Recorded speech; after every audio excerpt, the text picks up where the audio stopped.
It's my pleasure not only to moderate but to introduce our two concluding guests, if we want to refer to them that way, our two concluding thought provokers. Oh yeah, bring it, bring it. Is that what we're calling it? Ben Wittes and Shane Harris, as the expression goes, know each other. Ben is a senior fellow in governance studies at the Brookings Institution, and he's co-founder and editor-in-chief of Lawfare, a national security blog. He's a member of the Hoover Institution's Task Force on National Security and Law. He's co-director of Harvard Law School Brookings Project on Law and Security. He's currently working on a book on data and technology proliferation and their implications for security. He's co-editor of Constitution 3.0, Freedom and Technological Change. His article, Data Abuse, Digital Privacy in the Mosaic, is an article, one that generates tremendous discussion in Margaret's course particularly, and I had the pleasure of reading that article this past week and found it enormously thought-provoking.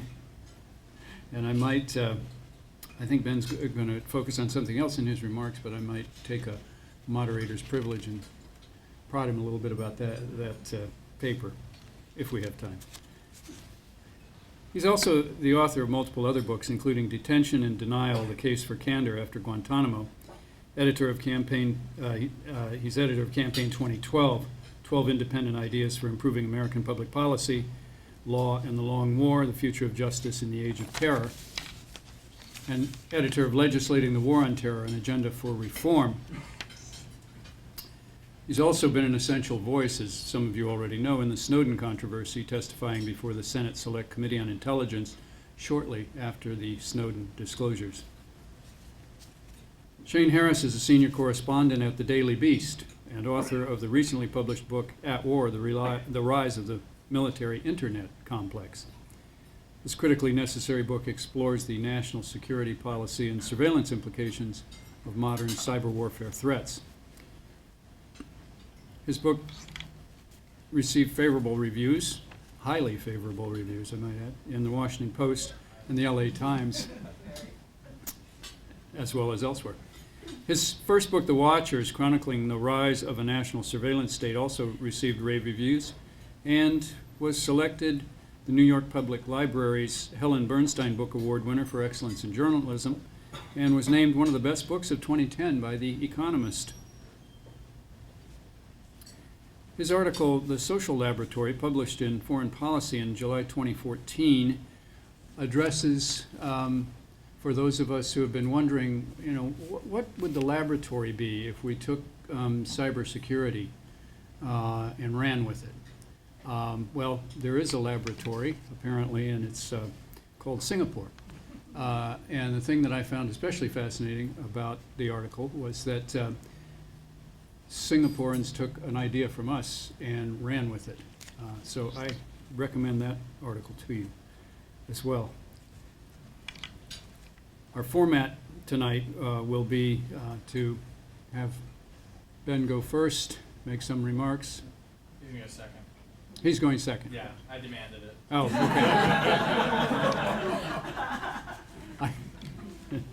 Sorry, I should have done an update before I stood up here. Right, okay. So Shane's going to go first, make some remarks. Ben's going to respond, and then we'll see where it goes from there. I know that we're advertised to finish at 7, but if we'll play it by ear. If everyone is not too exhausted and still engaged, we can carry it on a bit. If you have to be somewhere, or you're about to fall into your dessert or something, you may quietly excuse yourself, but we'll go on as long as there's a will. Okay, so please join me in welcoming Shane Harris.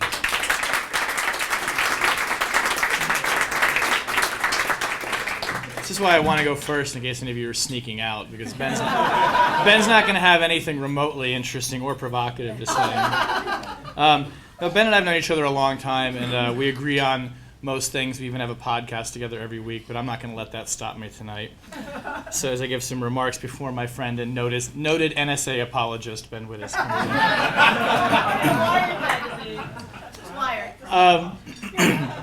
As the professor said in his opening remarks, I've been sort of writing about the terrain of surveillance and cybersecurity, both in this country and overseas to some extent for a long time.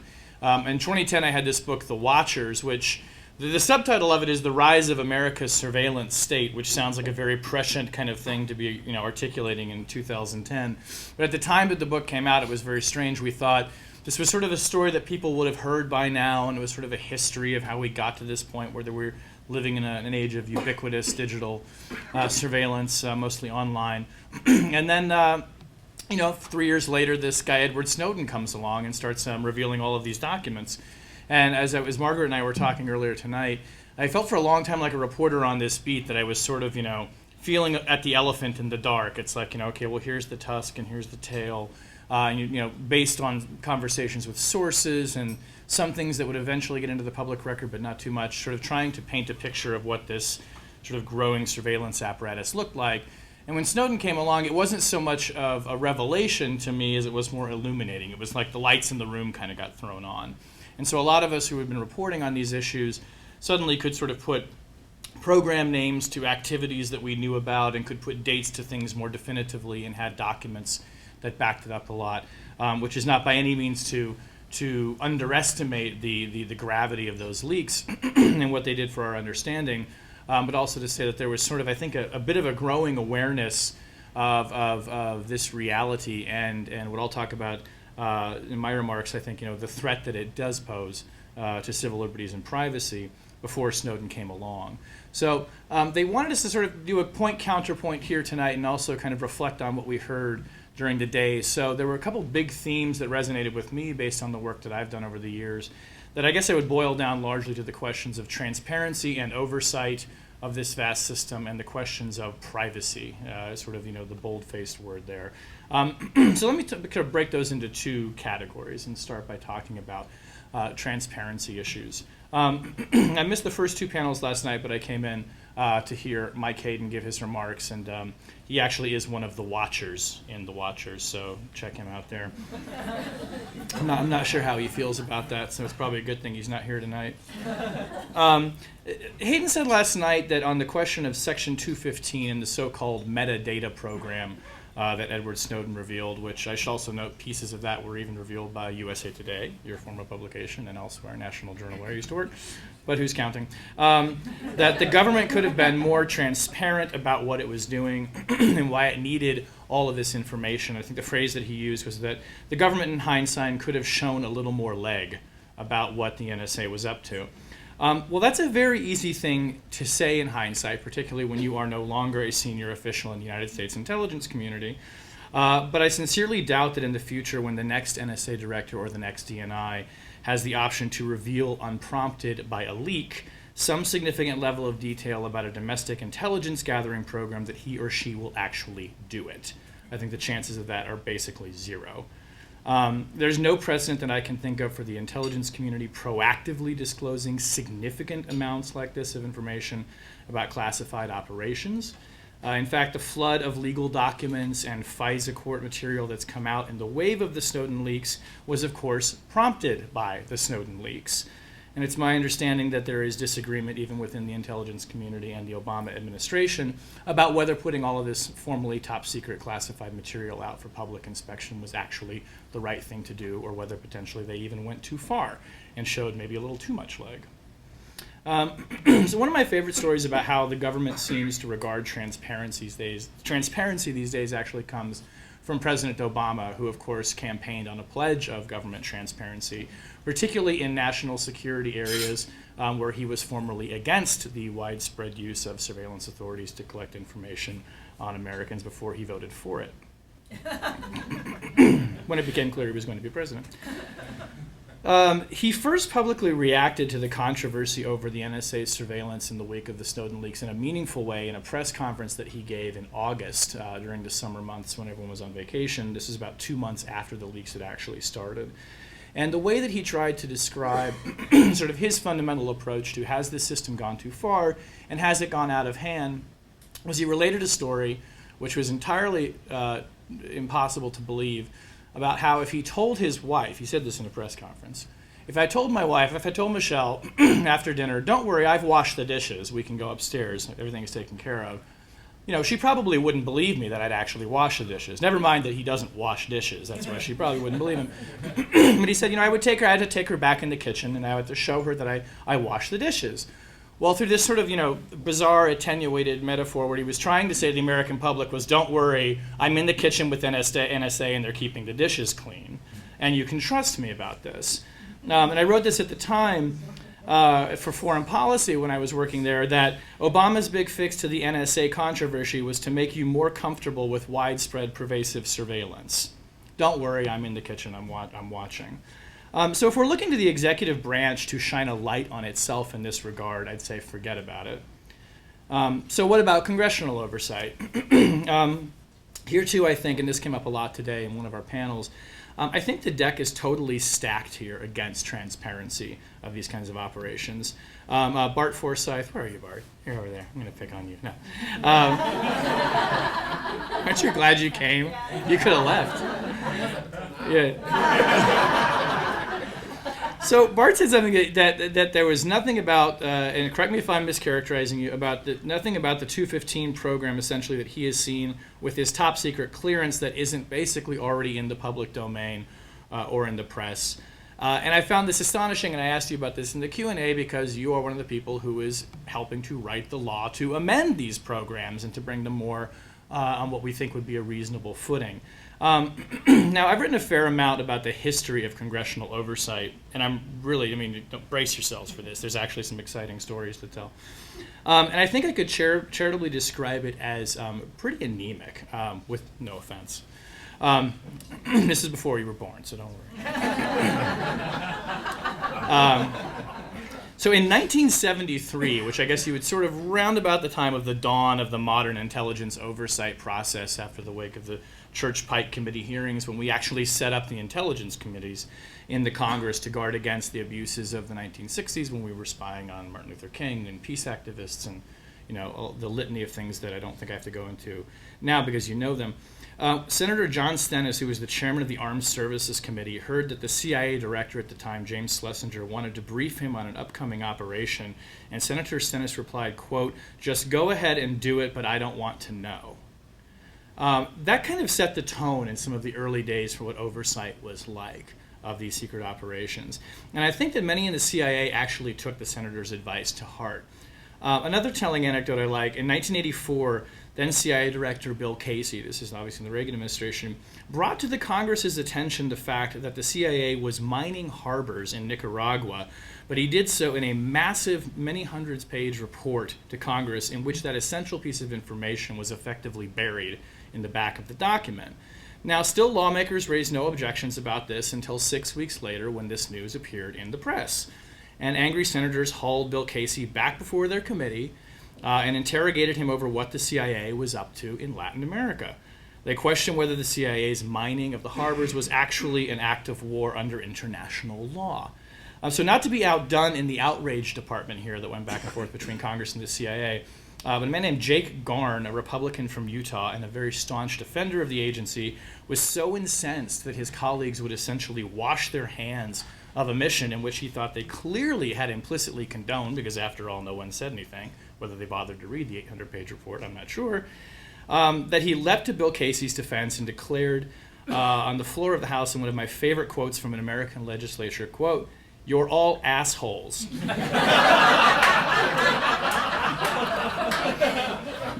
The whole Congress is full of assholes.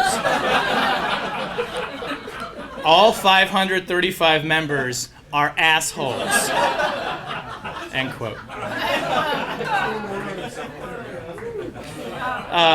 Yeah. It's not quite beating somebody with a cane, but it's pretty good.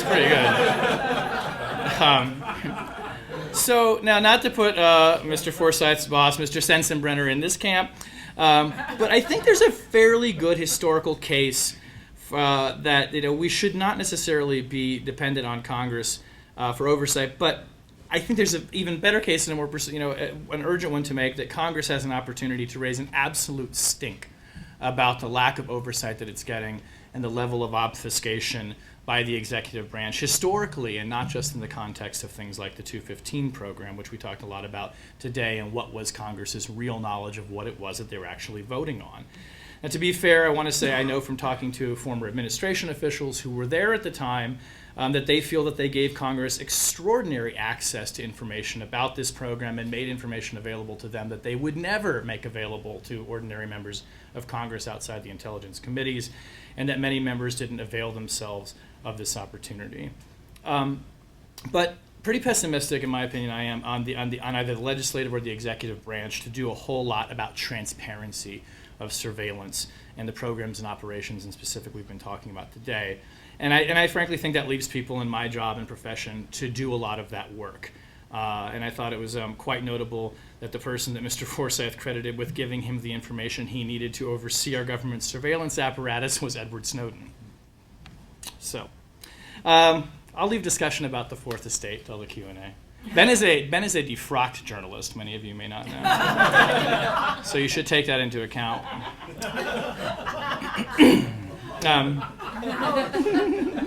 We call them recovering. Recovering. He prefers to. That's what Shane used to say, and I would always correct him and say defrocked. So he actually is allowed to say that. I'm just using your words. It's what reporters do.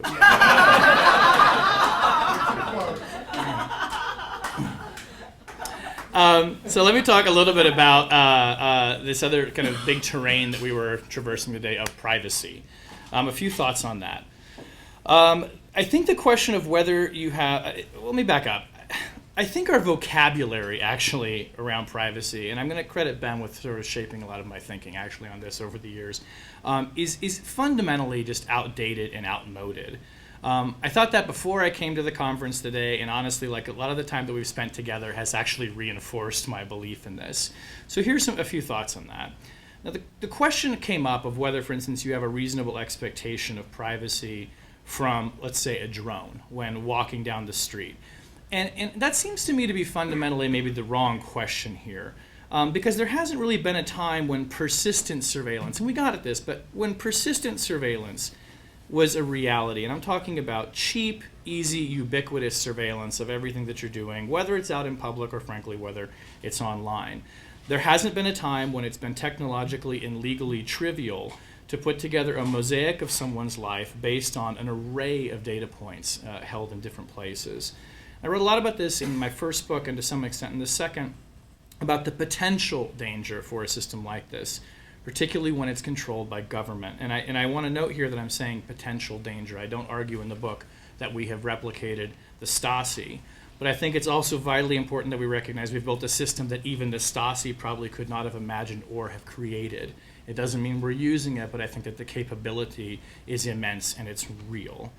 I would posit, though, and here I'm just going to be provocative, maybe not just to Ben, but maybe to the room, that I'm not sure that people really want to be private, at least not in the way that we've historically thought of it since those days when John Schlesinger was being told, go ahead and do what you want. Or put another way, that we maybe want to choose who to be private from. One of the things I've observed over the years of reporting on this topic is that we get very worked up about government surveillance more so than private surveillance. And I think there's good reasons for that.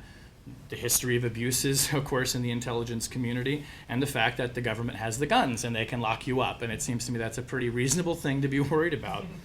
But I like this notion of what Mr. Hartzog was talking about obscurity. And to kind of play on that, I think that people want to remain obscure to the government more so than to their friends on Facebook, or maybe lots of people on Facebook. But I think we're entering into an era where people want to sort of adjust and fine-tune and customize what it is that privacy means to them. And I just don't think that that's something that the law can really grapple with right now. But here's the other thing that's really interesting about this. The group that really understands, I think, what I was just saying about how we sort of customize privacy and understands how the rules of it have changed and the mores around it, is the intelligence community. So let me relate one of the more illuminating points on this that I've actually found from my research. This is a quote from a man named Donald Kerr, who at the time that he said it was the principal deputy director of national intelligence, so the number 2 intelligence official in the entire intelligence community. He said, quote, "Too often privacy has been equated with anonymity, and it's an idea that is deeply rooted in American culture. But in our interconnected and wireless world, anonymity, or the appearance of anonymity, is quickly becoming a thing of the past." And he went on to say, "I think people here," he was speaking at a conference, of people mostly his peers, by the way, "I think people here, at least the people close to my age, recognize that these 2 generations younger than us have a very different idea of what essential privacy is, what they would wish to protect about their lives and affairs, and so it's not for us to inflict a one-size-fits-all." This is the second highest ranking intelligence official in the US government. And it's worth noting that he said this in 2007, which doesn't seem that long ago, but it was only 3.5 years after Facebook had launched. It was just 1 year after Twitter's founding. In 2007, by the way, he gave this speech. Twitter was posting about 400,000 tweets per quarter. That went up to 100 million tweets per quarter in 2008, and by February 2010, Twitter users were posting 50 million tweets per day. And it's worth noting that he was giving this speech 3 years before we had Instagram. So it doesn't seem that long ago, but I think these remarks were incredibly prescient, and I think he's been borne out. So the intelligence community knows that the world has changed. They've adapted much better than those, I think, who would like to rein them in. And so I think this leaves us needing to have an entirely new set of conversations about privacy and transparency and what those 2 concepts actually mean and how we can realistically achieve them. Ben, over to you.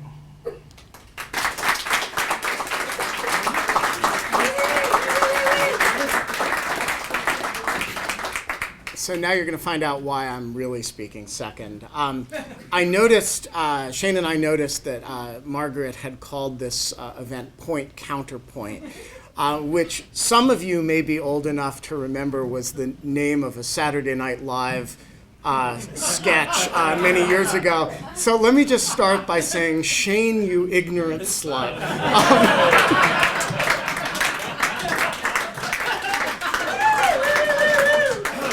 All right.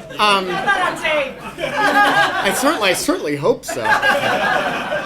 There's a drone outside. So Margaret, I think, asked me here because of a speech I gave in Germany that she was present for. I was asked to come to Freiburg and talk about NSA.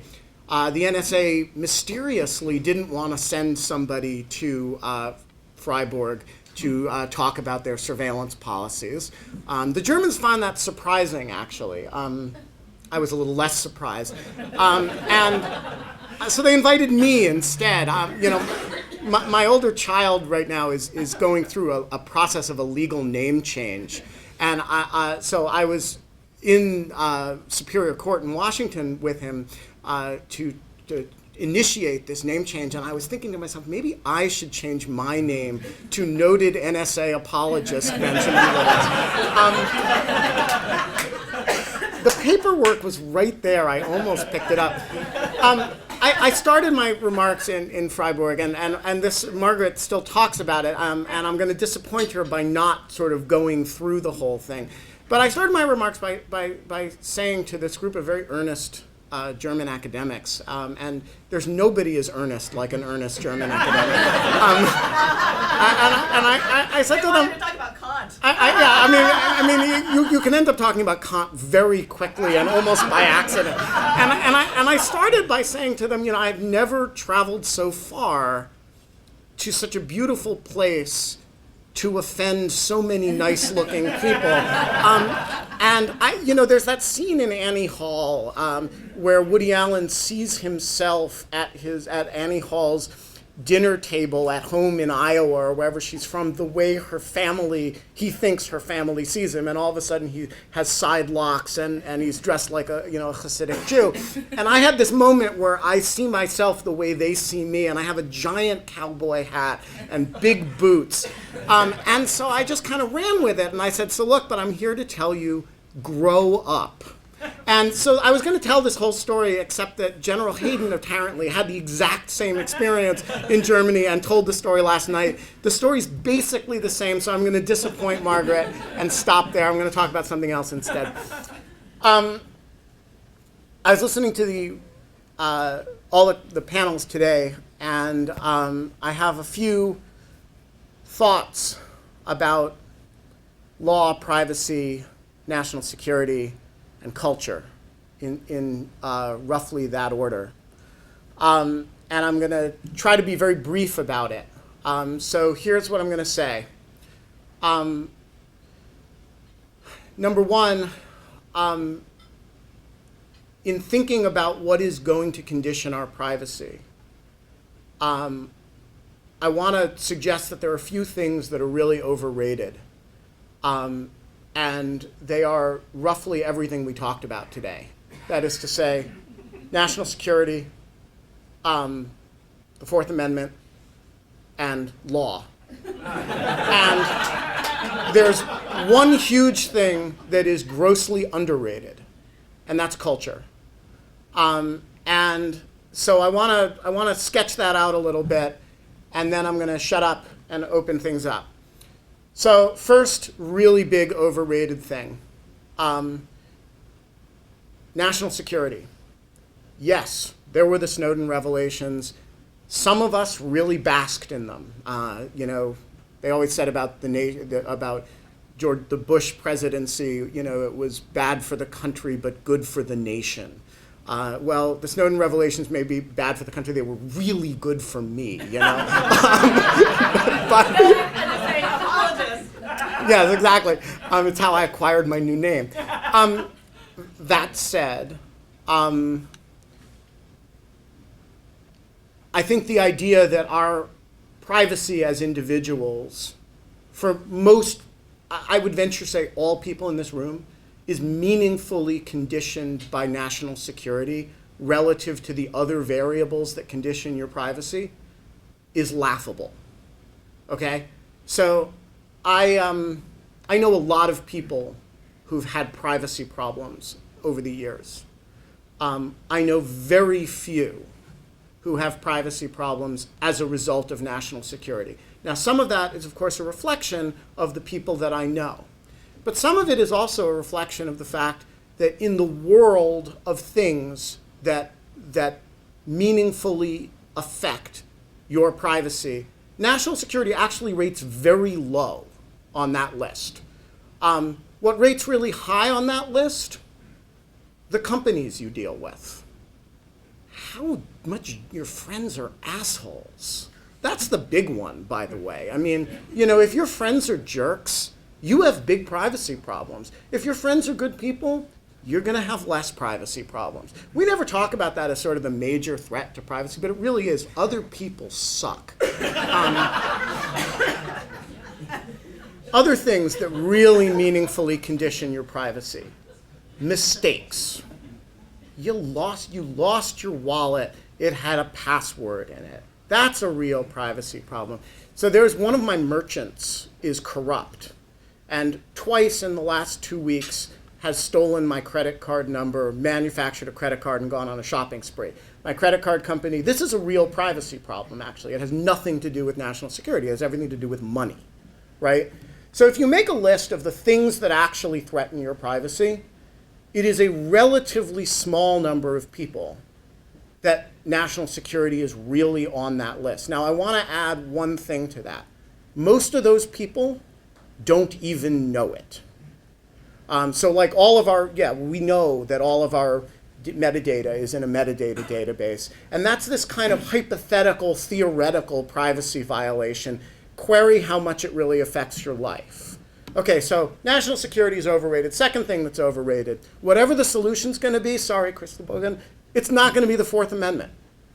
The Fourth Amendment, we love debating the Fourth Amendment because the Fourth Amendment is, the Constitution. There's got this great original understanding history. It's got 200 years of case law. It's really interesting. It's a great set of lawyers' puzzles. And at the end of the day, in very limited areas of your life is your privacy actually conditioned by the Fourth Amendment. Yes, there are areas, but if you were going to define, if you were going to scatter map, like what are the things that affect your privacy, it's not the big one. All right? Next one, all this stuff about privacy law. It's totally overrated. We have privacy law. We talk about privacy, what the law should be. The law actually doesn't change on privacy very much. The laws we're dealing with, the privacy laws we're dealing with, they're pretty static. Most of it develops in case law. Most of it develops in practice. We have much more discussion about what the law should be than we have actual legal change, and yet privacy norms change, and they change substantially. So there's something else driving it. Now I want to suggest that there's really one big force that is just dramatically under-discussed and really important, and there's an important subtext to it. And the underrated force is culture. And the subtext is that culture is defined by a pre-legal set of common law developments between users and the companies that serve them. We tend to belittle this with references to things like terms of service that you click through without thinking about. And yes, that's right. It's a ridiculous way to make rules. It's a ridiculous way to make norms. It is, in fact, the way we make rules and norms. Now, some of this gets enforced through the FTC as a functional matter. Some of it they get pushed by a lot of things. But these are, I think, the great drivers is what consumers tolerate from companies. Companies will get away with what they can. What companies have to do because their customers get pissed off. What companies want to do because there's a competitive advantage in being the most consumer-friendly and the most privacy-friendly company. There was a point at which, and you could really see this, particularly if you talk to the companies and spent time with the way they presented themselves. There was a point about, 7 years ago or so, where Google decided we're going to be the good guys in privacy, and Facebook decided we're going to be the line-pushing, forward-leaning, not-so-good guys. And Google got rewarded, and Facebook got punished, and Facebook, came back. And so these decisions, these tactical decisions vis-a-vis people's consumers had way more impact on people's day-to-day policy than the entire post-Snowden discussion and all the legal reforms anybody has discussed, over the last 2 years. So I want to make a little bit of a conceptual argument about why culture matters so much more than law in this. Number one, because we say privacy, we all use the same word, and we all mean totally different things by it. Now, this is really true when you talk in Germany. So when I'm talking to Germans, the Germans are very upset at us about the Snowden revelations. In Germany, when you move, you have to report your new address to the local police department. The police department's entitled to know where everybody lives. Now, if you did that in the United States, there would be riots in the street, right? It's an unthinkable thing to do to Americans, to report your location to the police so they can demand your papers, right? It's unthinkable. In Germany, when you say this, there are people who you have to report where you live, they say, yeah, well, what's the problem, right? That's not in their conception of privacy. The United States, we had, after Newtown, there was an incident in which a local newspaper, I forget whether it was in New York or Connecticut, I think it was on the New York side of the line, went and got all the gun registrations under public record law in New York and did a Google map. So you could look up, enter your address, and they'd show you everybody in your neighborhood who was packing. And there was an outraged response to this from gun owners who considered it a violation of privacy. And now, I would venture to guess that in Germany, that idea that you had not merely a right to own an assault weapon, but a right to privacy in the ownership of an assault weapon would have been as peculiar as the idea in America that you should be able to, that you should have to report your location to the police. Take an example from two legal systems that are a little closer together. Somebody who knows who knows British and American surveillance law better than I do. Correct me if I get the details of this wrong. But American and British law are about as close as we're Anglo-American jurisprudence, right? In the United States, of course, it's pretty hard to get a search warrant or a wiretap order. You need probable cause of a crime. You need to go before an independent judge. But once you get that wiretap order, the fruits of it are admissible in a criminal proceeding. In Britain, if you want a wiretap order, you can get it on the order of the Home Office. You don't have to go before a judge. There's a very low evidentiary showing. But the fruits of that wiretap are never admissible in court in British law. These are both privacy protections. They protect entirely different things, right? They're both wiretap rules. So number one, across culture, don't think that people mean the same thing when they say privacy. Secondly, and this is a harder point, and I'm going to close with it. When we keep score domestically about privacy, we only count one side of the ledger. And this is particularly true of new technologies. So we have all these technologies that are, we think of them as having privacy costs. And we think of the benefits of them as being convenience. Take Google Google's a great example, right? You have the benefit, the convenience benefit that you can look up anything anytime. You can search things. But the cost is it gets logged, and Google has a record of that, and that can be recovered by law enforcement or by anybody else under certain circumstances, right? We never count the privacy benefits of these technologies. We write them out of the equation. Now, what are the privacy benefits, say, of Google search?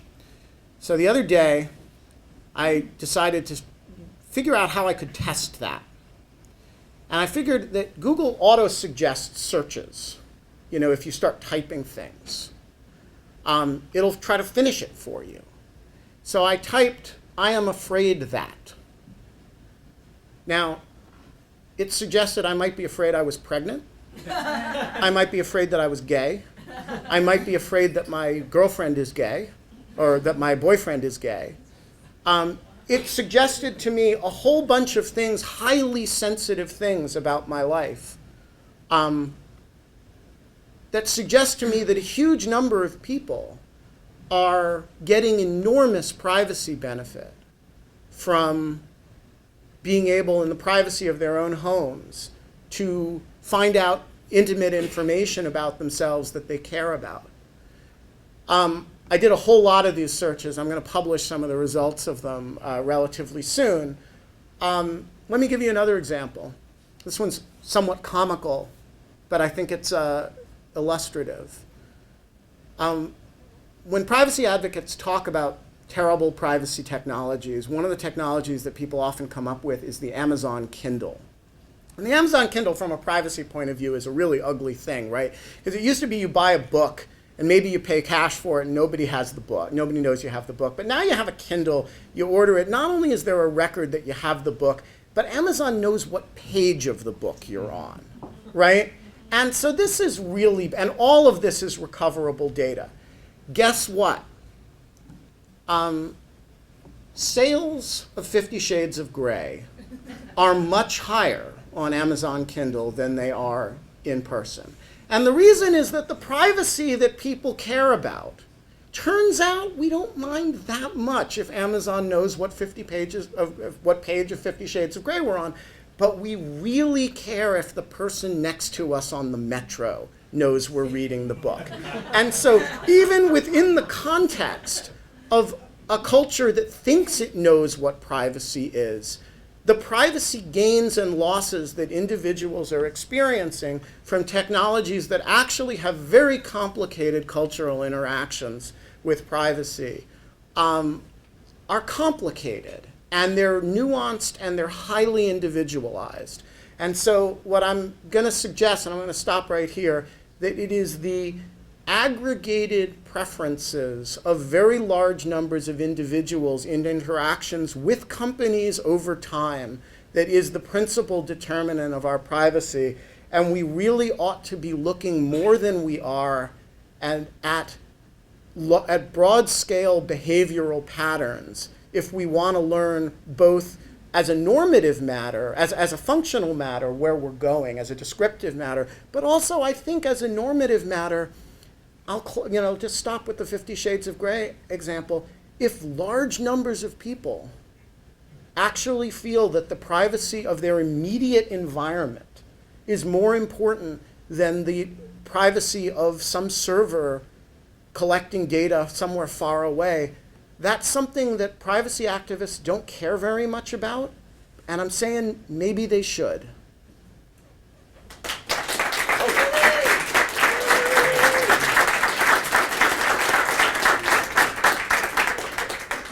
After those two presentations, I can't imagine that anyone would have any questions or challenges, so we're done, right? Yeah, let's, no? Oh, okay. Yes, sir. So first thing, Ben, just don't tell my dean. It's irrelevant, because then I'm in big trouble. I didn't say irrelevant, I said overrated. It's overrated, okay. Well, don't tell him that either. So, I like your point about culture. I think there's a lot to it. But of course, the Fourth Amendment can influence culture. Of course. So to take in your comparative point, in Germany and France, usually you don't need a warrant to go into a home. You do in the United States because of the Fourth Amendment. In France, you can stop someone for 4 hours if they don't have an ID. You can't do that in this country because of the Fourth Amendment. There's no exclusionary rule in either of those two countries. So our perception of privacy and how it's protected is pretty heavily influenced by the Fourth Amendment. I mean, I agree with your general point, but I think it's important to factor back in the Fourth Amendment through the cultural prism.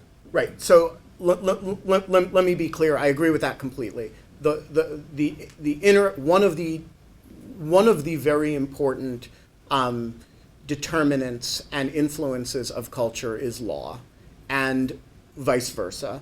And I was being intentionally provocative when and partly reflecting the fact that in a conference of lawyers and law professors, the doctrinal side, both current and past and future, always gets disproportionate discussion, and so I was being a little bit flip in joshing that. And yes, I do think that there is a very deep cultural relationship between the Fourth Amendment and privacy values. I do think one of the things about talking about the Fourth Amendment as obsessively as we do is that we don't, first of all, it greatly conditions a discussion based on the relationship between individuals and government, whereas I actually think a large part of our privacy in practice is now being determined by a different set of relationships, which isn't to say those are unimportant. I just think you risk overstating the importance of government in conditioning privacy by focusing on the Fourth Amendment to the exclusion of other things. But yes, I agree with your point completely. Shane? No, I would just say, one point I guess I would push back a bit from what Ben said earlier is, he made the point that you're not going to solve the issue necessarily through or that the Fourth Amendment is not the avenue through which we're going to address many of these big problems. And I disagree. I mean, I think that the court has indicated that it is eager to take up the issues presented in Smith v. Maryland, which bear directly not just on the 215 program, but presumably on the use of metadata all across the intelligence community in the national security space. And we should remember, too, that, not necessarily in every instance, but it is metadata, ultimately, and I think this is a place where you and I agree fundamentally, that is much more vital to the intelligence community and is much less governed in a sort of more of a kind of a Wild West space. I think most of our laws are really around what the government can do with the content of communications, not so much the metadata. And it seems to me that that's fundamentally a Fourth Amendment issue. So if we're talking about restricting the government's use of our personal information in a meaningful way in a big space, that yes, you will get to that through the Fourth Amendment. Right, and the question of whether it applies to metadata. Professor Weaver. Chris, I don't disagree with your characterization of the French law, and I don't disagree with your characterization of the Germans requiring the report their address to the police. But I gotta say, when I look at Germany, they tend to be much more protective of privacy in many important steps, especially against, we always look at people versus the government. And when I see the Germans, they seem to be much more concerned about, and the French in many respects, much more concerned about what private companies are doing. So they're pushing, you have the data protection laws, a lot of things like that. And actually it's creating a bit of a culture clash because the Swedes, for example, have been very transparent, looking very strongly in their open government. And they're actually upset by the European data protection law because they say, wait a minute, this to me requires to protect stuff that we think should be out in the open. So, in general, I agree with everything you said, but that one area, I think the Germans are more protective in many respects. Right. So look, I mean, you're absolutely right that there is a fixation with data protection, which, well, what Europeans call data protection and we call privacy, in the European Union, and they have, this is an area where